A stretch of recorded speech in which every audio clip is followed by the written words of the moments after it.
Junior NTR Devara movie pre release event అయితే cancel అయితే అయ్యింది అఫీషియల్ గా. సో ప్రీ రిలీజ్ ఈవెంట్ కూడా ఇంకా ప్రీ రిలీజ్ జరుగుతుంది అనుకొని ఉన్న ఫ్యాన్స్ అందరు అయితే మీరైతే ఇంటికి అయితే వెళ్ళండి. సో ఈవెంట్ అయితే క్యాన్సిల్ అయితే అయిపోయింది అఫీషియల్ గా.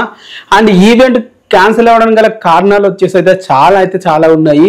మరి ఎవరు వీటికి బ్లేమ్ తీసుకుంటారు, మరి ఎవరు తప్పు చేశారు అనేది క్లియర్ గా వీడియోలో మాట్లాడుకుందాం. వీడియోలోకి వెళ్ళే ముందు వీడియోని లైక్ చేసి ఛానల్ ని సబ్స్క్రైబ్ అయితే చేసేసుకోండి. మ్యాటర్ లోకి వెళ్తే శ్రేయాస్ మీడియా పేరు గుర్తుపెట్టుకోండి. శ్రేయాస్ మీడియా వీళ్ళు నెంబర్ 1 అని చెప్పి వీళ్ళు ఆ స్టార్ హీరోస్ కి ఒక ఈవెంట్ ఆర్గనైజ్ చేయాలంటే అసలు వీళ్ళ వల్లనే కాదని చెప్పాలి. నేను అంతకు ముందు Aravinda Sametha pre release event కి వెళ్ళా, అంత తర్వాత జూనియర్ ఎన్టీఆర్ స్పెషల్ గెస్ట్ గా వచ్చాడంటే తెల్లవారితే గురువారం ప్రీ రిలీజ్ ఈవెంట్ కూడా వెళ్ళా నేను.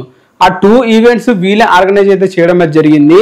అండ్ వీళ్ళు చేసిన తర్వాత ఆ ఈవెంట్ కి నేను వెళ్ళిన తర్వాత నాకు అర్థమైంది ఏంటంటే వాళ్ళకి అసలు మెయింటైన్ చేయనీకే రాదు, అక్కడున్న క్రౌడ్ ని కంట్రోల్ చేయనీకే రాదని చెప్పాలి. స్పెషల్ గా ఫేస్ చేశాను. నాకు తెలుసు తెల్లవారితే గురువారంకి తారకన్న స్పెషల్ గెస్ట్ గా వచ్చాడు వేరే వాళ్ళ మూవీకి. అప్పటికే ఫ్యాన్స్ చాలా అంటే చాలా బాగా వచ్చారు, కంట్రోల్ చేయలేకపోయారు. అప్పటికి 3000-4000 మంది వచ్చారు. సేమ్ అదే ఫంక్షన్ హాల్ ఈ రోజు ఏదైతే పెట్టారో నవ హోటల్లో అదే ఫంక్షన్ హాల్ అప్పుడు కూడా జరిగింది. అలాగే అరవింద సమేత కూడా జరగడమే జరిగింది. సో వీళ్ళకి ఆర్గనైజ్ చేయడానికి అయితే రాదు ఈ శ్రేయస్ మీడియాకి. బట్ వీళ్ళు మొత్తంగా అన్నిటికి నేనే చేస్తామని చెప్పి అయితే ముందుకైతే వస్తారు. వీళ్ళు చిన్న హీరోస్ కి ట్రై టు హీరోస్ కి చేసుకుంటే వీళ్ళు బాగా చేసుకుంటారు. బట్ స్టార్ హీరోలకి వీళ్ళు మేనేజ్మెంట్ చేయలేరు. ఎస్పెషల్లీ జూనియర్ ఎన్టీఆర్ లాంటి మాస్ హీరోకి అయితే వీళ్ళ వల్ల కాదనే చెప్పాలి. అండ్ వీళ్ళొక్కరే కారణమనే చెప్పొద్దు, అండ్ వీళ్ళొక్కరి వల్లనే అయిందని అయితే అనుకోలేము. ఇంకో కారణం కూడా ఉంది. Producers NTR arts official, Nandamuri Kalyan Ram గారు, మళ్ళీ యువసుధ ఆర్ట్స్ అండ్ వీళ్ళందరూ ఒక కారణమైన ఈవెంట్ ఒక జూనియర్ ఎన్టీఆర్ లాంటి మాస్ హీరో ఒక సోలో మూవీ అది కూడా 6 years తర్వాత వస్తుందంటే ఒక ఫంక్షన్ హాల్ ఎలా చేయాలి, ఒక ఈవెంట్ అనేది ఎలా చేయాలి, ఓపెన్ గ్రౌండ్ లో చేయాలి. జస్ట్ ఓకే మీకు ఫ్యూ డేస్ బ్యాక్ ఈ రోజు రైన్ పడుతుంది కాబట్టి మేము ఓపెన్ గ్రౌండ్ లో చేయలేమని చెప్పారు. రైన్ ఎంతసేపు పడ్డది? మా అంటే ఒక 1/2 hour పడ్డది. తర్వాత ఏమైనా ఉందా? లేదు. అండ్ ఈవెంట్ అయితే ఓపెన్ గ్రౌండ్ లో క్యాన్సిల్ చేసేసి నా హోటల్లో ఆ హోటల్లోనే కొంచెం ఒక 10,000 లేకుంటే 15,000 ఒక 20,000 25,000 మెంబర్స్ ఉన్న 4,000 మెంబర్స్ ఉన్నది తీసుకున్నారు. ఆ 4,000 మెంబర్స్ ఫ్యాన్స్ జూనియర్ ఎన్టీఆర్ ఉంటారా? వాళ్ళు ఎంతమంది ఫ్యాన్స్ ఉన్నారు. ఇప్పుడు చూసుకుంటే అక్కడ ప్రింట్ కొట్టినవి 5,000 పాస్లు అయితే వచ్చిన ఫ్యాన్స్ 25,000 మంది దాకా ఉన్నారంట. మరి 25,000 మందికి అంతమందికి పాస్లు దాకా ఎట్లా వెళ్ళినాయి వాళ్ళందరికీ నాకైతే తెలియట్లేదు. అండ్ ఇక్కడ పాసులు కూడా 5,000 పాసులు కొట్టించే దగ్గర అక్కడ ఇంకా స్కామ్ పెద్ద జరిగిందని చెప్పి కనిపిస్తుంది. 5,000 పాసులు కాకుండా ఇంకా ఎక్స్ట్రాగా అయితే కొట్టించడం జరిగింది. మరి ఎవరు దాంట్లో ఇన్వాల్వ్ అయి కొట్టించారో తెలియదు. దీనివల్ల ఫ్యాన్స్ చాలా అంటే చాలా ఇబ్బంది అయితే పడ్డారు. కర్ణాటక నుంచి వేరే ఆంధ్ర నుంచి ఊరు నుంచి అయితే రావడం జరిగింది చాలా మంది ఫ్యాన్స్.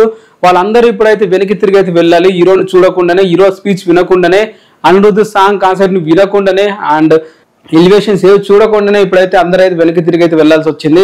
ముఖ్యంగా తారకన్నతో ఇన్ని సంవత్సరాల నుంచి చూపించాలనుకున్న అభిమానాన్ని ఒక ఫంక్షన్ హాల్లో ఒక హాల్లో చూపించాలనుకున్న ప్రతి ఒక్క అభిమాని నిరాశతో అయితే వెనకైతే వెళ్తున్నారు. దీని అన్నిటికీ కారణం ఇప్పుడు నేను చెప్పిన ఈ 2 రీజన్స్ అయితే ఇంకా తెలియని రీజన్స్ ఇంకెన్నో ఉన్నాయని చెప్పాలి. మామూలుగా ఒక ఐపీఎల్ మూవీకి నువ్వు ఎంత చేసుకునే పర్లేదు, అసలు దేవరా మూవీకి బీభత్సమైన హైప్ ఉంది. అసలు అట్లా సాంగ్ చూస్తే బీభత్సంగా హిట్ అయిపోయినాయి. ఇటు ట్రైలర్ ఇప్పుడు సెకండ్ ట్రైలర్ సూపర్ హిట్ అయిపోయింది. ఇంకా దీన్ని ఐపీని కంట్రోల్ చేయడానికి చాలా కష్టం ఫ్యాన్స్ దగ్గర నుంచి. అయినా కూడా అక్కడ ఫంక్షన్ హాల్లో చూసుకుంటే ఫ్యాన్స్ ను కొట్టడం ఏంది నాకు అర్థమే కాలేదు. ఈ అవుట్ ఆఫ్ ద కన్సర్న్ వాళ్ళు ఎవరు ఏం చేయలేరు, కానీ అక్కడ ఫ్యాన్స్ బీభత్సంగా వచ్చేసి అక్కడ ఉన్న వాళ్ళు మేనేజ్మెంట్ కూడా చేయకపోతే ఇంకా మనం ఏం చేయలేం. దీనికి మెయిన్ కారణం శ్రేయస్ మీడియా అలాగే ఎన్టీఆర్ ఆర్ట్స్ అఫీషియల్ వీళ్ళిద్దరే కారణము, ఇంకెవరు కూడా కాదు. తారకన్న దాకా వీడి మ్యాటర్ వెళ్లకుండా చేస్తారు వీళ్ళిద్దరు. మళ్ళా తారకన్న సోషల్ మీడియాలో ఏంటివి చూడాడు కాబట్టి వాళ్ళు చెప్పిందే వీళ్ళు తారకన్న అయితే వింటాడు. ఇదే తారకన్న ఫ్యాన్స్ నుంచి దూరం అయితే చేస్తుందని చెప్పాలి. తారకన్న దగ్గరికి వెళ్ళాలంటే ఏదైనా మ్యాటర్ ఈ మధ్యలో ఉన్న వాళ్ళ దగ్గర నుంచి వెళ్ళి తారకన్న దగ్గరికి అయితే వెళ్తుంది. సో వీళ్ళు ఏం చేస్తారంటే తారకన్నకి చెప్పాల్సింది చెప్పకుండా వాళ్ళకి కావాల్సినవి వాళ్ళు చెప్పాలనుకుని మాత్రమే చెప్పుకుంటారు.